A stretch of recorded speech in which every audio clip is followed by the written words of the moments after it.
이러므로 그리스도 예수의 일로 너희 이방인을 위하여 갇힌 자 된 나 바울이 말하거니와 너희를 위하여 내게 주신 하나님의 그 은혜의 경륜을 너희가 들었을 터이라. 곧 계시로 내게 비밀을 알게 하신 것은 내가 먼저 간단히 기록함과 같으니 그것을 읽으면 내가 그리스도의 비밀을 깨달은 것을 너희가 알 수 있으리라. 이제 그의 거룩한 사도들과 선지자들에게 성령으로 나타내신 것 같이 다른 세대에서는 사람의 아들들에게 알리지 아니하셨으니 이는 이방인들이 복음으로 말미암아 그리스도 예수 안에서 함께 상속자가 되고 함께 지체가 되고 함께 약속에 참여하는 자가 됨이라. 이 복음을 위하여 그의 능력이 역사하시는 대로 내게 주신 하나님의 은혜의 선물을 따라 내가 일꾼이 되었노라. 모든 성도 중에 지극히 작은 자보다 더 작은 나에게 이 은혜를 주신 것은 측량할 수 없는 그리스도의 풍성함을 이방인에게 전하게 하시고 영원부터 만물을 창조하신 하나님 속에 감추어졌던 비밀의 경륜이 어떠한 것을 드러내게 하려 하심이라. 이는 이제 교회로 말미암아 하늘에 있는 통치자들과 권세들에게 하나님의 각종 지혜를 알게 하려 하심이니 곧 영원부터 우리 주 그리스도 예수 안에서 예정하신 뜻대로 하신 것이라. 우리가 그 안에서 그를 믿음으로 말미암아 담대함과 확신을 가지고 하나님께 나아감을 얻느니라.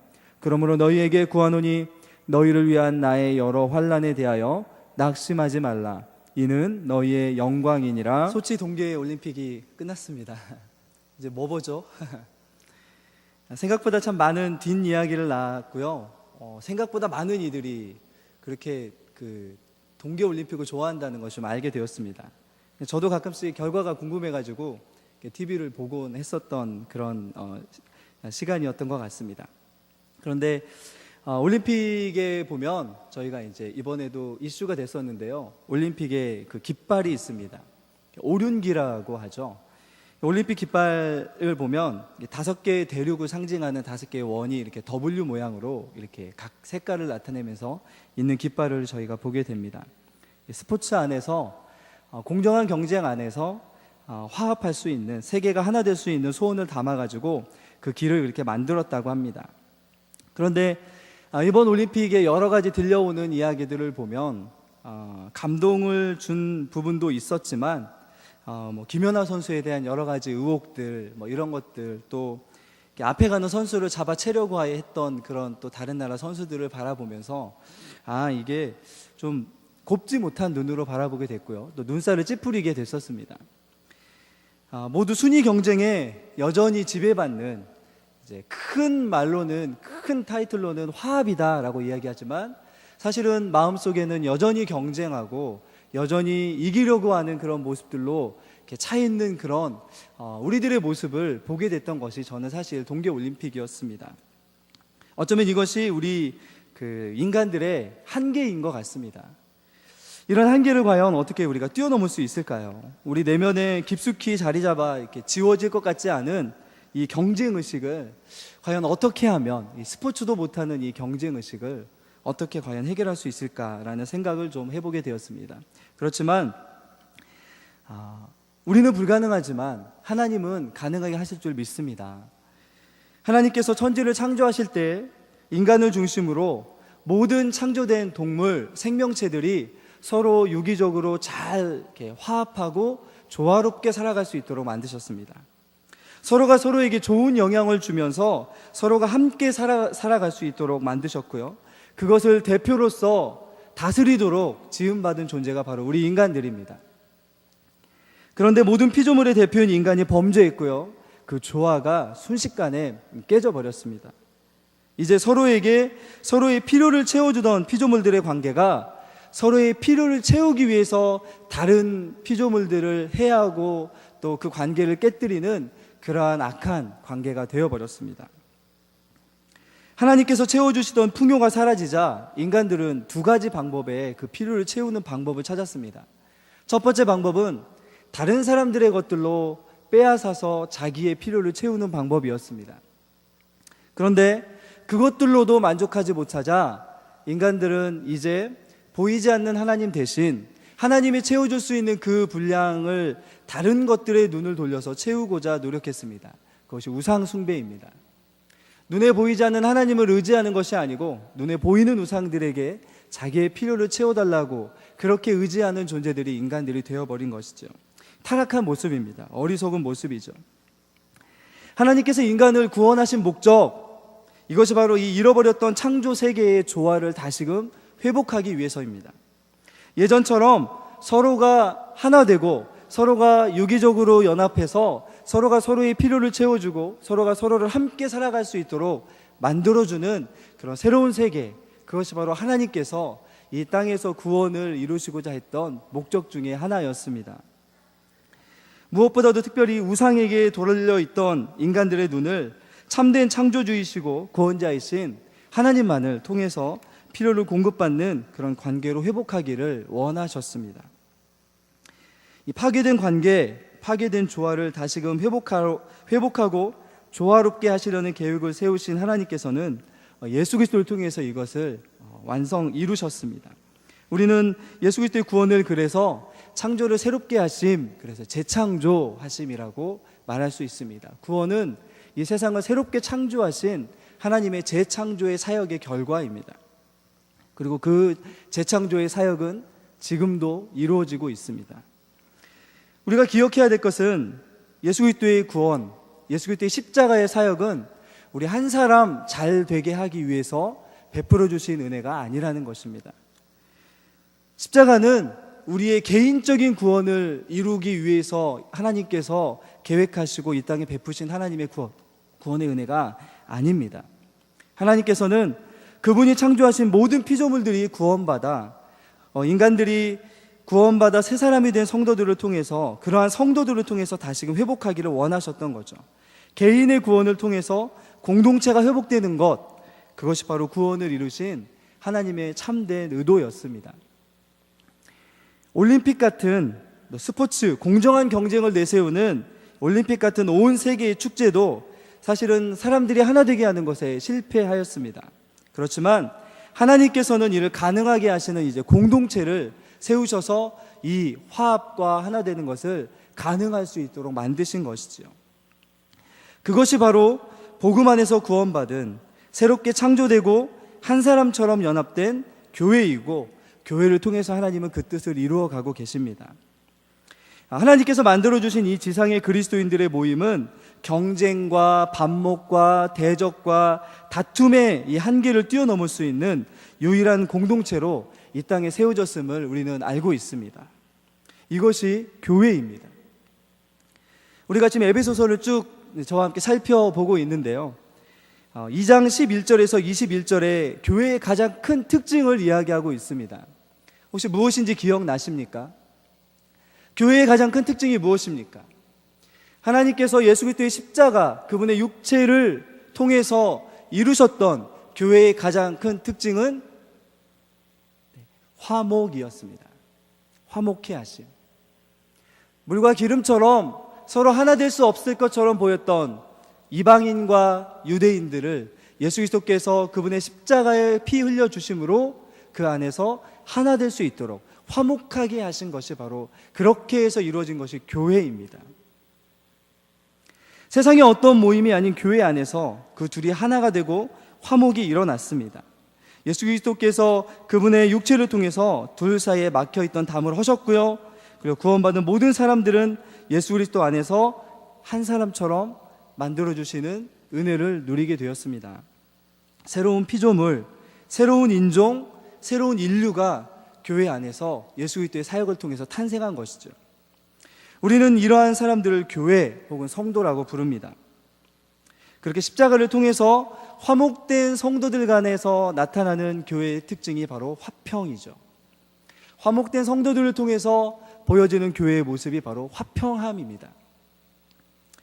그런데 오늘 이제 저희가 3장 말씀으로 들어가 보면은요, 오늘 말씀에서 보면 하나님께서 교회 안에 주신 화평과 평안을 누려야 되는 사도 바울과 에베소 교회를 향해서 사도 바울이 무엇을 말씀하고 있습니까? 1절 말씀에 보면 고난에 대해서 이야기하고 있습니다. 여러분, 그리고 13절 말씀도 한번 같이 보겠습니다. 1절과 함께 이 본문의 끝절인 13절에서도 이렇게 말씀하는데요, 우리 같이 한번 읽어보겠습니다. 시작. 그러므로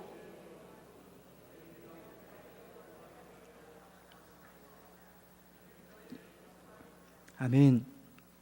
고난으로 시작해서 환난으로 끝나는 것이 오늘 본문입니다. 교회의 가장 큰 특징이 화목을 통한 평안, 화평이라고 제가 앞에서 말씀드렸는데, 오늘 이상에게도 바로 뒤 이어지는 3장에서는 화평이 깨어진 모습, 평안이 부서진 모습, 고난, 환난에 대해서 이야기하고 있습니다. 현재 사도 바울이 이 고난 속에 있습니다. 문제는 사도 바울이 이 고난 때문에 아파하기만 하면, 그러니까 혼자만 아파하면 되지만, 그를 바라보는 에베소 성도들에게 사도의 고난은 여러 가지 복잡한 그런 생각을 낳게 하였을 것이라는 것입니다. 사도 바울이 걱정했던 것이 무엇입니까? 13절 말씀에 보면 낙심하는 것입니다. 사도 바울의 고난을 통해서 사도 바울이 걱정했던 것은 자기 자신을 바라봤던 에베소 교회 성도들이 자신의 고난 때문에 낙심할까봐 염려가 되었습니다. 자기 자신이 환난을 당하고 있는데 그 낙심하는 그것 때문에 걱정했던 것이죠. 그래서 여러분, 사도 바울은 지금 1절 말씀에 보면 이렇게 되어 있습니다. 이러므로 그리스도 예수의 일로 너희 이방을 위하여 갇힌 자 된 나 바울이 말하거니와 라고 되어 있죠.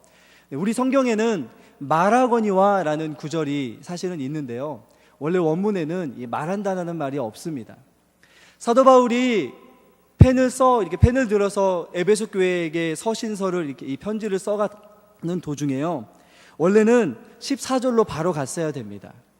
사도 바울은 바로 기도하는 내용, 사도 바울이 소원을 담아 교회에 기도하는 내용으로 바로 들어가려고 했었습니다.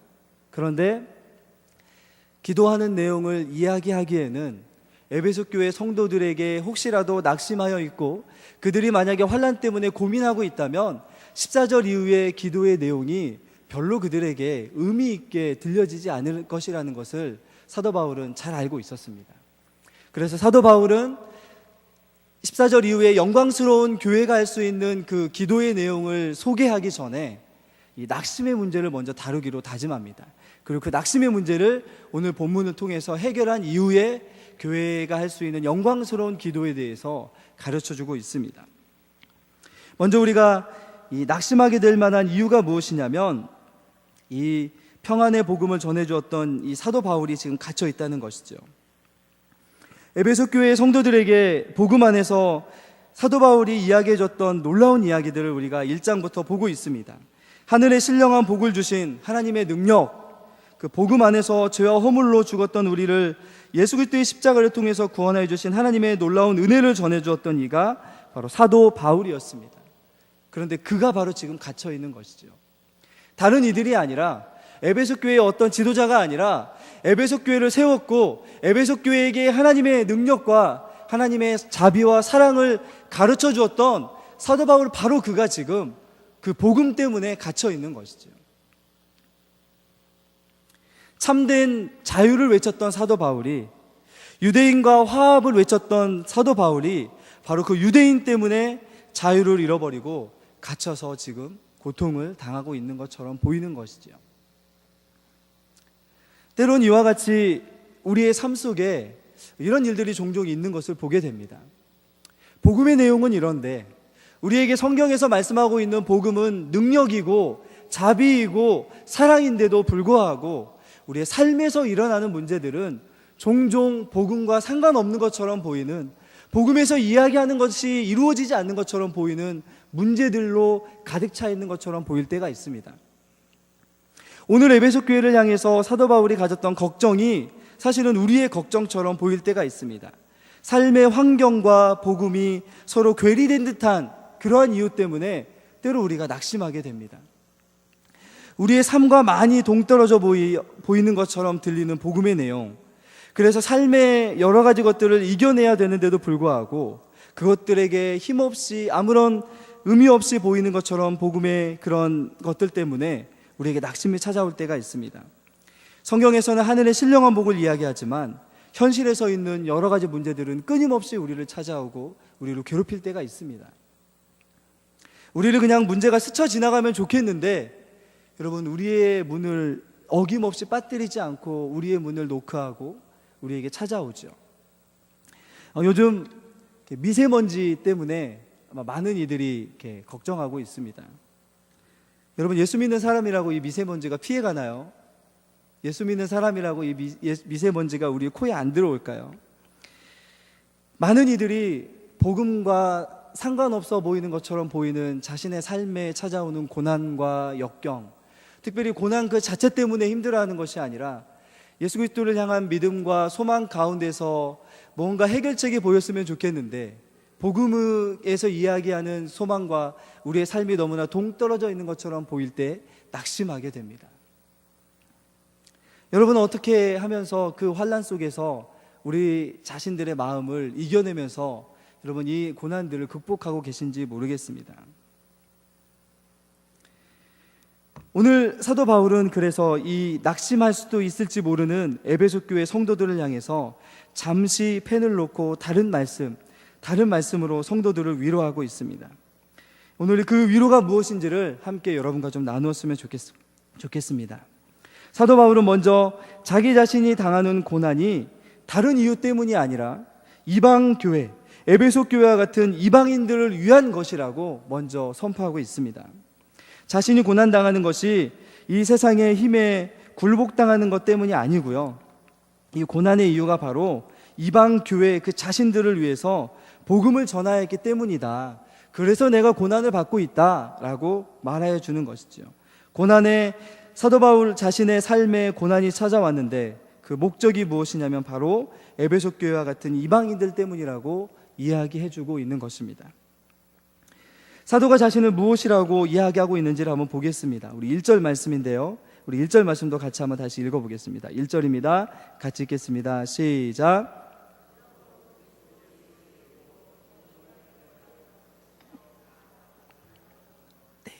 여러분 혹시 에베소서 1장 1절에서 사도 바울이 자신을 무엇이라고 소개하고 있는지 혹시 기억나십니까? 에베소서 1장 1절에서 사도 바울은 자신을 이렇게 소개합니다. 하나님의 뜻으로 주 예수 그리스도의 사도된 나 바울은 이라고 고백합니다. 하나님의 뜻으로 자기가 사도가 되었다는 것이지요. 그런데 지금 사도 바울은 어떠한 존재라고 자기 자신을 다시금 이야기하냐면요, 그리스도 예수의 일로 갇힌 자 된 바울이다 라고 이야기합니다. 다른 말로 이야기하면 예수 그리스도를 위해서 나는 지금 갇혀있는 존재다, 나는 수감자다, 이렇게 고백하고 있는 것이죠. 그런데 여러분, 누구를 위해서 갇혀있냐면 바로 이방인들을 위해서 갇혀있는 것입니다. 지금 사도 바울의 서신서를 읽고 있는 이방교회인 에베소 교회를 포함한 모든 이방인들을 위해서 갇힌 자 되었다고 밝히고 있는 것이죠. 그 때문에 13절에서 말하는 여러 환난을 사도 바울이 당하고 있습니다.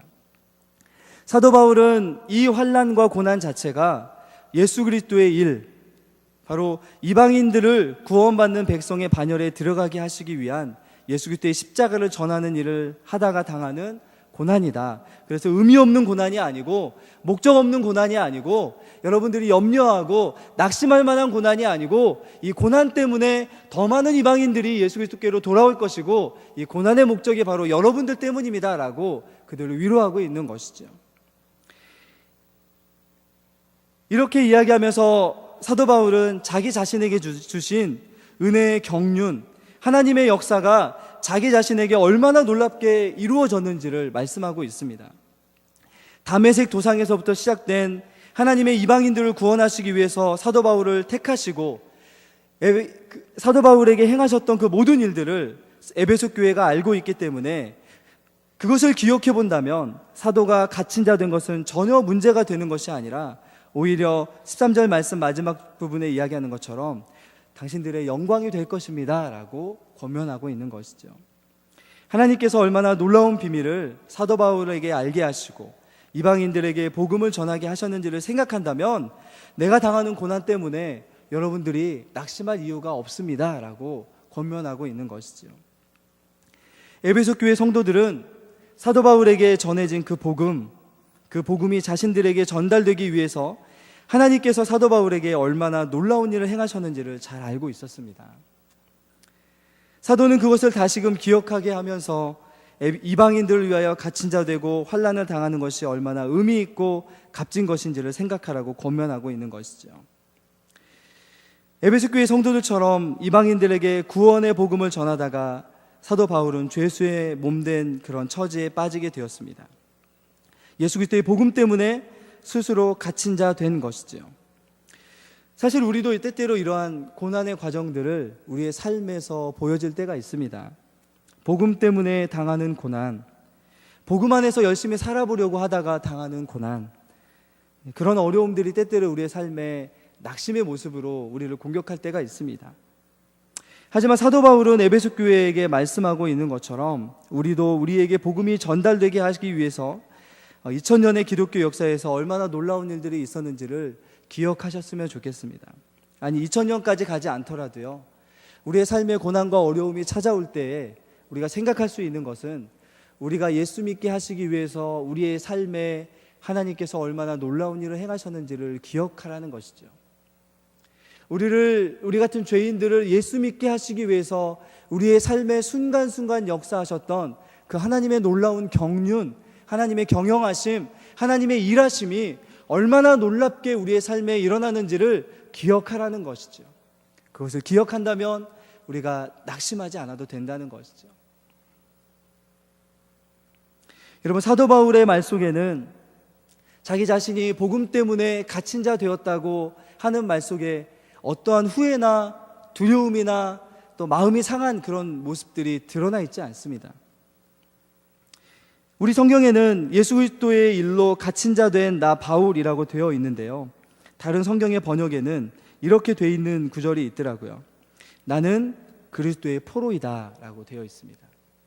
그리스도를 위하여 갇혀 있지만 반면에 나는 그리스도의 포로이다, 나는 그리스도에게 갇혀 있다 라고 고백하는 게 사도 바울의 고백이었습니다. 무슨 이야기냐면, 내가 그리스도를 위하여서 갇힌 것이 내게 두려움이 되지 않고, 내가 그리스도를 위하여서 고난받는 것이 내게 아픔이 되지 않는 이유가 무엇이냐면, 원래 나는 그리스도의 포로이기 때문이다. 나는 세상에 붙잡혀 있는 존재가 아니라 나는 오로지 그리스도에게만 붙잡혀 있던, 그분에게만 붙잡혀 있던 그분의 포로이다. 그래서 사도 바울은 자신을 나는 그리스도의 노예다라고 이야기합니다. 다른 세상의 노예가 아니라 나는 그리스도의 노예이다. 그래서 세상에서 예수 그리스도를 전하는 일 때문에 당하는 그 어떠한 어려움이 오더라도 이미 나는 예수 그리스도의 노예이기 때문에 어떠한 두려움이나 어떠한 아픔이나 어떠한 근심도 없다라고 고백하고 있는 것입니다. 저는 이 고백이 우리의 고백이 되기를 간절히 소망합니다. 이 세상에 있기 때문에 복음 때문에 당하는 고난이 어쩔 수 없이 우리에게 찾아옵니다. 우리가 1시간 반 정도 이곳에서 예배를 드리죠. 그렇지만 우리는 오늘 대부분의 시간을 저 세상에서 살아왔습니다. 이 교회 밖에서 살다가 이곳에 왔습니다. 저는 가끔씩 그런 생각을 해봅니다. 이곳에서 30분, 40분 말씀을 들었다고 저곳에 세상에 나가서 보내는 나머지 약 20여 시간의 시간, 잠자는 시간 빼놓고요, 그 시간 동안 얼마나 놀라운 역사를 경험하고 살까라는 그러한 생각을 해보게 됩니다. 그런데 여러분, 만일 우리가 오늘 사도 바울이 이야기하는 것처럼 사도 바울은 로마의 포로가 아니었습니다. 사도 바울은 로마의 감옥에 갇힌 자가 아니었습니다. 사도 바울은 유일하게 나는 복음의 포로된 자이다, 나는 예수 그리스도에게 갇힌 자이지 이 세상이 나를 가둘 수 없고 이 세상에 수감된 자가 아니다라고 고백하는 것이 사도 바울의 믿음이었습니다. 우리가 이 세상에서 복음이 주는 고난을 감수하면서 이겨내면서 살 수 있는 길이 바로 우리 스스로가 예수 그리스도의 노예되는 길임을 믿으시고 그 길을 걸어가시는 여러분 되시기를 간절히 소망합니다. 다른 것에 붙잡힌 것이 아니고요, 예수 그리스도와 그분의 복음에 붙잡힌 자들만이 복음 때문에 오는 고난을 이겨낼 수 있습니다. 세상의 포로됨 두려워하지 않는 자로 설 수 있는 것이죠. 이러한 이들은 교회 안에서만 자유한 것처럼 보이는 것이 아니고요, 나머지 세상에서의 삶 속에서도 참된 자유함을 누리면서 살아갈 수 있습니다. 오늘 사도 바울은 자기 자신이 어떠한 사람이며 자기 자신에게 주신 하나님의 그 놀라운 일들을 오늘 기억하게 만들면서 에베소 교회를 향해서 이것들을 기억한다면 낙심하지 않을 수 있습니다 라고 권면하고 있습니다. 그리고 오늘 두 번째로 사도 바울은 낙심할 수 있는 에베소 교회를 향해서 낙심하지 않을 수 있다라고 하게 하는 권면의 말씀이 사도가 전한 복음의 내용을 다시 한번 기억해 보라고 오늘 권면해 주고 있습니다. 하나님께서는 복음으로 말미암아 이방인들도 예수 그리스도 안에서 어떻게 되기를 원하셨는지를 분명히 보여주고 계십니다. 그 목적을 이야기하고 있는데요, 우리 6절 말씀입니다. 우리 6절 말씀도 같이 한번 읽어보겠습니다. 같이 읽겠습니다. 시작.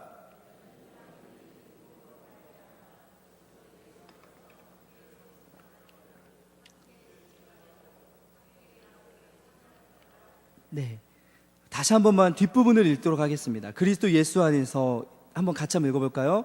그리스도 예수 안에서 함께 상속자가 되고 함께 지체가 되고 함께 약속 참여하는 자가 됨이라 라고 말씀하고 있습니다. 무슨 이야기입니까? 구원받는 유대인 성도들과 이제 구원받은 이방인 성도들이 교회 안에서 함께 하도록 하게 하신 것이 바로 복음의 진정한 목적이라는 것입니다. 우리는 복음을 이렇게 경험하면서 착각하는 것 중에 하나가 있습니다. 교회 안에서 신앙생활하면서 착각하는 것 중에 하나가 무엇이냐면 은혜는 나 홀로 받는 것이다 라고 착각할 때가 있습니다. 그런데 오늘 사도 바울이 에베소 교회를 향해서 분명하게 말씀하고 있는 것은 무엇이냐면 복음은 원래 함께 받도록 하기 위해서 주신 것이다 라고 말씀합니다. 유대인과 이방인 절대 함께 설 수 없고 함께 자리할 수 없고 함께 하나 될 수 없을 것처럼 보였던 이 두, 물과 기름처럼 섞일 수 없는 이 두 인종들이 하나 되게 하셔서 함께 하기 위해서 그 복음을 주셨다라고 분명하게 말씀하고 있습니다. 은혜는 무엇이냐면 하나님께서 우리에게 복음을 주시고 그 복음 안에서 은혜를 주신 이유가 무엇이냐면 함께 받도록 주신 것입니다. 함께 할 수 있도록 하기 위해서 주신 것입니다. 복음은 개인에게 이루어지는 것이지만 그 개인을 통해서 함께 나눌 수 있도록 주신 것이 바로 복음의 은혜입니다. 절대로 나 혼자 설 수 있도록 하게 하시기 위해서 은혜를 주시지 않는 분이 하나님이십니다. 언제나 은혜는 공동체를 위해서 주십니다. 나에게 은혜를 주신 이유는 우리 공동체를 살리기 위해서 주시는 것입니다. 이방인과 유대인이 하나 되어서 하나님 앞에 나올 수 있도록 하게 하신 것이 바로 하나님의 복음의 참 비밀이었습니다. 그 비밀이 제대로 이루어진 교회라면 은혜는 언제나 함께 이루어지는 것이죠. 유대인과 이방인처럼 함께 할 수 없었던 이들이 하나 되어서 성령 안에서 하나님 앞에 나올 때에 하나님께서는 그들에게 동일한 은혜를 함께 주시는 것이지요. 그것이 바로 교회입니다. 교회에 나와서 나 혼자 기도를 많이 한다고, 교회에 나와서 나 혼자 말씀을 묵상한다고 나에게만 주시는 은혜가 아니고요, 언제나 하나님은 우리 모두를 함께 바라보시면서 은혜를 주시는 분이심을 믿으시기 바랍니다. 교회는 그런 공동체입니다. 함께 은혜 받고 함께 약속을 나누고 함께 지체로 서가는 그곳이 바로 교회인 것이지요. 우리가 어떤 모습으로 지금 하나님 앞에 서 있는지를 돌아봤으면 좋겠습니다. 우리는 정말 함께하고 있습니까? 우리 안에 정말 함께가 나타나고 있습니까? 내가 받은 은혜 때문에 누군가가 일어서는 은혜가 있습니까? 내가 받는 은혜 때문에 누군가가 우리 교회 안에서 지체로 다시금 하나님 앞에 회복되는 은혜가 있습니까? 우리가 착각하는 것이 바로 이것이죠. 나 홀로 은혜는 없습니다. 나 혼자에게만 주시는 은혜는 교회 안에서는 없습니다. 원래 복음도 교회도 그것을 위해서 우리에게 주시지 않으셨고 그것을 위해서 우리에게 세워주신 공동체가 아니기 때문입니다. 교회는 언제나 함께입니다. 여러분, 은혜도 사랑도 모두가 다 공동체적인 것입니다. 내가 사랑을 받으면 내게 나눌 책임도 커지는 것이지요. 내가 은혜를 받으면 내게 섬길 수 있는 책임이 커지는 것이지요. 고린도전서 12장과 14장에서 은사에 대해서 이렇게 이야기하십니다. 하나님께서 우리에게 은사를 주신 이유는 연약한 지체를 서로 돌보도록 하시기 위함이라고 말씀합니다. 또한 자기의 덕을 넘어서서 교회의 덕을 세우도록 주신 것이 은사라고 이야기합니다. 하나님이 주신 은사, 하나님이 주신 은혜는 언제나 공동체적인 것이죠. 함께 하기 위해서 주시는 것임을 기억하셨으면 좋겠습니다. 복음의 비밀이 바로 이것이라는 것이죠. 하나님 없이 살아갈 때는 홀로 자기가 왕인 것처럼 살아가던 사람들이 복음의 비밀을 깨닫고 교회 공동체 안에서 한 지체되어서 함께 은혜 받고 함께 복음의 비밀을 나누는 공동체로 세워지는 것, 그것이 바로 교회를 세워주신 하나님의 목적이었습니다. 교회의 교회됨을 회복하는 길이 바로 그 함께함을 회복하는 길이죠. 저는 우리 모두에게 이 복음을 깨달은 증거가 나타나길 간절히 소망합니다. 사도 바울은 이렇게 이야기합니다. 내가 간단하게 기록한 것을 보면 내가 이 복음이라는 비밀, 계시로 알려진 하나님의 뜻을 알고 있다는 것을 여러분 잘 아실 것입니다 라고 이야기합니다. 내가 존재하는 이유가 바로 이방인들이 이 약속 안으로, 교회 공동체 안으로 들어오도록 내가 지금 갇혀 있는 것입니다. 그래서 나는 이 고난이 부끄럽지 않습니다 라고 말씀하고 있는 것이죠. 이 복음이 얼마나 놀라운 결과를 가져온다는 것을 알았기 때문에 나는 이 고난이 하나도 부끄럽거나 두렵지 않습니다 라고 말씀하고 있는 것이지요. 복음 안에서 함께 할 수 없었던 유대인들과 이방인들이 교회 안에서 한 지체로 세워지는 그 놀라운 비밀을 깨달았기 때문이죠. 우리에게도 이 복음을 깨달은 증거가 날마다 나타나야 될 것입니다. 누군가가 이전에 우리의 삶 속에서 보이지 못했던 복음을 깨달은 증거를 우리들을 통해서 보여진다라고 하는 고백들이 우리를 바라보고 있었으면 좋겠습니다.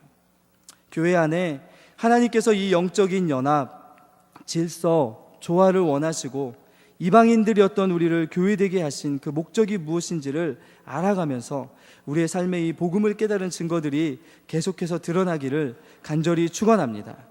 우리의 삶과 말과 행동에서 내가 이 복음의 비밀을 깨달은 사람임이 드러나야 할 것입니다. 성령께서 우리를 이런 그리스도인 되게 하여 주시기를 소망하고 계시고 그것 때문에 우리와 함께 하십니다. 사도 바울은 이를 위하여서 내가 하나님의 은혜의 선물을 따라 일꾼이 되었다라고 고백합니다. 모든 이들이 교회라는 공동체 안에서 함께 지어져가는 그것을 위해서 자신은 하나님의 일꾼이 되었다. 그것을 위해서 하나님께서 자신에게 능력을 주셨다라고 말씀합니다. 우리 7절 말씀인데요. 우리 7절 말씀을 한번 같이 읽어보겠습니다. 같이 읽겠습니다. 시작. 이 복음을 위하여 그의 능력이 역사하시는 대로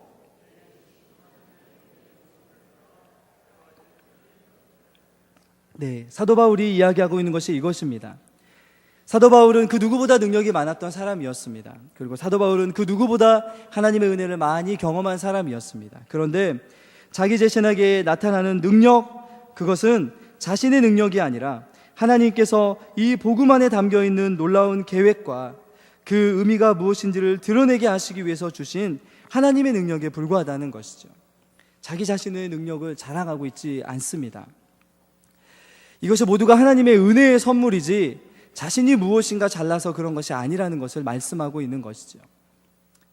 그의 글과 그의 고백에서 우리는 그가 정말 하나님의 복음을 깨달은 자라는 것을 알 수 있습니다. 무엇 때문에 그에게 능력을 주셨습니까? 사도 바울 자신이 깨달은 복음의 비밀을 더 잘 전하게 하기 위해서 주셨다고 말씀하고 있습니다. 우리에게도 하나님께서 능력을 주실 것입니다. 하나님께서 분명히 우리 교회 안에 정말 많은 능력을 주실 것입니다. 그런데 그 목표는 한 가지입니다. 우리가 깨달은 복음을 더 잘 전하게 하시기 위해서 주시는 것이죠. 사도 바울이 그걸 고백하고 있습니다. 우리에게 주신 능력의 그 유일한 목적은 우리가 깨닫도록 해주신 그 복음을 더 잘 전하게 하시기 위해서 주신다는 것이죠. 자신의 분명한 소명을 깨달은 이가 바로 사도 바울이었습니다. 그리고 그는 이렇게 고백합니다. 나는 모든 성도 중에 가장 작은 자보다 더 작은 자이다라고 고백할 수 있는 사람이었던 것이죠. 여러분 아마 아시다시피 바울이라는 이름의 뜻이 무엇입니까? 바울이라는 이름은 가장 작은 자라는 뜻입니다. 작은 자 중에 작은 자라는 이름이 바울이라는 뜻이었습니다. 그리고 전에 내려오는 그 전승에 의하면 사도 바울은 키도 굉장히 작았던 사람이었다고 합니다. 사도 바울은 그 누구보다 능력을 많이 베풀 수 있었던 사람이었고, 사도 바울은 그 누구보다 많은 하나님의 역사를 이룰 수 있었던 사람이었습니다. 하지만 복음의 비밀과 자기 자신에게 능력을 주신 하나님의 뜻과 계획을 깨달은 사도 바울에게서 나오는 고백은 나에게 주신 능력, 나에게 주신 은혜는 가장 작은 자인 나를 통해서 하나님께서 이 위대한 일을 하시기 위해서 주신 것에 불과합니다 라고 고백하고 있는 것이죠. 두 가지의 고백인 것 같습니다. 모든 것이 은혜다 라고 고백하는 것이죠. 내가 어떤 사명을 받을 만한 조건이 있어서가 아니라 능력을 주심, 나에게 이 은혜로 교회를 섬길 사명 때문에 주신 것이다 라고 겸손한 고백을 합니다. 그런데 반대로 이런 고백일 수도 있는 것 같습니다. 내가 사역을 감당할 만한 어떠한 조건이 없음에도 불구하고, 그럼에도 불구하고 하나님은 나를 세워주셨고 나에게 사명을 맡겨주셨습니다라고 하는 고백인 것이죠. 모든 것이 은혜입니다. 사도 바울, 사도로 삼아주신 것, 그에게 능력을 주신 것도 모두가 은혜입니다. 교회는 이 은혜의 풍성함, 그리스도를 통해서 하나님께서 우리에게 주신 놀라운 복음의 풍성함을 알리기 위해서 세워주신 공동체입니다. 그래서 언제나 이러한 목적을 가지고 달려가는 교회 안에는 그리스도의 복음이 풍성하게 넘쳐 흐릅니다. 우리에게 얼마나 이 복음의 풍성함이 넘쳐 흐르고 있는지요. 그런데 한 가지 더 기억해야 할 것은 교회가 이 세상에서 맛보는 이 놀라운 풍성함은 장차 마지막 날 우리가 맛볼 풍성함에 비하면 맛보기에 불과하다는 사실입니다. 여러분, 이산가족 상봉이 금강산에서 있었습니다. 많은 이들이 기쁨도 있었지만 아쉬움도 있는 그러한 만남이었던 것을 보게 됩니다. 저도 그 금강산에 가본 적이 있는데요.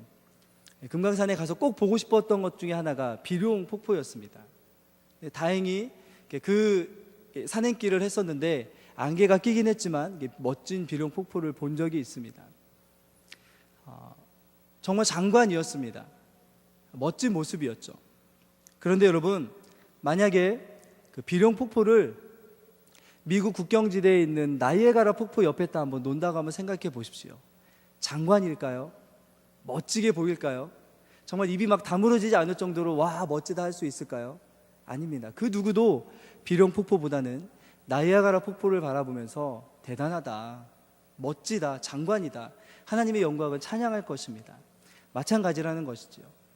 우리 교회 안에 보여지는 복음을 통한 하나님의 그 놀라우신 풍성하신 은혜, 그것은 장차 우리가 맛볼 천국에서 마지막 하나님의 우리에게 임할 그 하나님의 나라가 임하는 그날 맛볼 풍성함에 비하면 맛보기에 불과하다고 말씀해주고 있는 것이지요.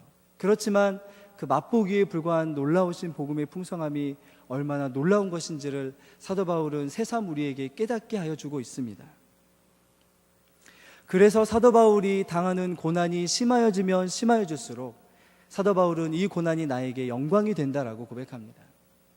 그리고 에베소 교회를 향해서도 내가 당하는 고난이 심하여지면 심하여질수록 여러분에게 전달되어진 복음의 그 놀라움이 여러분이 더 잘 깨달을 수 있는 길이기 때문에 여러분, 내 고난이 여러분에게 영광이 됩니다라고 말씀해주고 있는 것이죠. 이것을 깨닫게 해주신 분이 바로 하나님이십니다. 하나님께서 그분의 놀라우신 지혜로 우리에게 이것을 깨닫게 해주십니다. 유대인과 이방인들, 죄로 인해 함께할 수 없는 것처럼 보였던 사람들이 그리스도의 복음 안에서 한 가족, 새 인류 되게 하신 구원의 비밀, 그 비밀이 이루어지는 곳이 바로 교회입니다. 하나님은 이것을 영원부터 감추었던 그분의 지혜로 이루어 주셨다고 말씀해 주고 있습니다. 예수 그리스도를 통해서 인종과 계급과 빈부와 성별과 지식의 유무에 상관없이 모든 교회는 예외 없이 함께 하나님 앞에 나아가는 은혜를 누립니다. 이것이 복음의 목적입니다. 이제 말씀을 마치도록 하겠습니다. 그런데 안타깝게도 현실의 교회는 여전히 연약해 보이기만 합니다. 에베소서에서 보여주는 그 교회에 주신 그 영광스러움, 풍성하심, 하나님의 그 놀라우신 은혜를 우리가 다 누리면서 살아갔으면 좋겠지만, 사실 우리 교회를 바라보면서도 그렇고요, 이 현재 우리를 둘러싸고 있는 교회들의 모습들을 보면 참 희미하게 보일 뿐인 것 같습니다. 그렇다고 우리의 근원이자 우리의 영적 생활의 터전인 교회를 부정할 수 없죠. 무시하거나 경멸할 수 없습니다. 교회에 대한 좋지 않은 이야기들이 나올 때 여러분 어떻게 반응하십니까? 저는 그런 이야기가 나올 때마다 우리 자신을 먼저 살펴보았으면 좋겠습니다.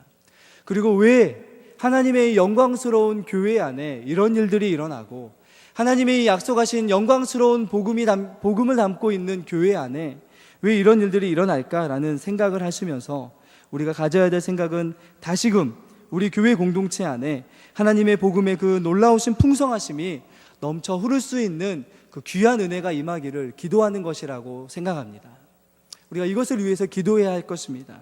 우리가 정말로 우리 교회가 하나님이 주신 복음의 통로가 되는, 은혜의 통로가 되는, 그래서 우리는 세상의 노예가 아니고 세상에 붙잡힌 자들이 아니고 이 세상에서 주는 고난 때문에 힘들어하는 이들이 아니라 우리는 그리스도의 노예이고 그리스도에게만 사로잡힌 하나님의 사람들이고 우리는 복음을 위해서 살아가는 이들이라고 고백하면서 우리 영광스러운 하나님께서 주신 이 복음의 비밀, 신비가 다시금 우리 교회 안에 풍성하게 넘쳐나게 하시기를 기도하는 여러분 되셨으면 좋겠습니다. 복음을 위해서 사는 삶, 그것은 우리에게 허락하신 하나님의 영광입니다. 환난과 어려움 가운데서도 하나님께서는 사실 우리의 고난을 통해서 교회가 영광받게 하시는 분이십니다. 우리의 헌신, 우리의 섬김, 우리의 기도를 통해서 하나님께서는 눈에 보이지 않는 것처럼 보이는 교회의 그 풍성한 은혜를 우리 교회 안에 회복하시기를 원하십니다. 우리 오늘 이 말씀을 가지고 우리 안에 교회가 다시금 이 놀라운 구원의 비밀과 또 고난 가운데서 주시는 영광을 회복할 수 있게 해달라고 기도하시면서 교회를 섬기시는 여러분들 되시기를 예수 그리스도의 이름으로 간절히 축원합니다.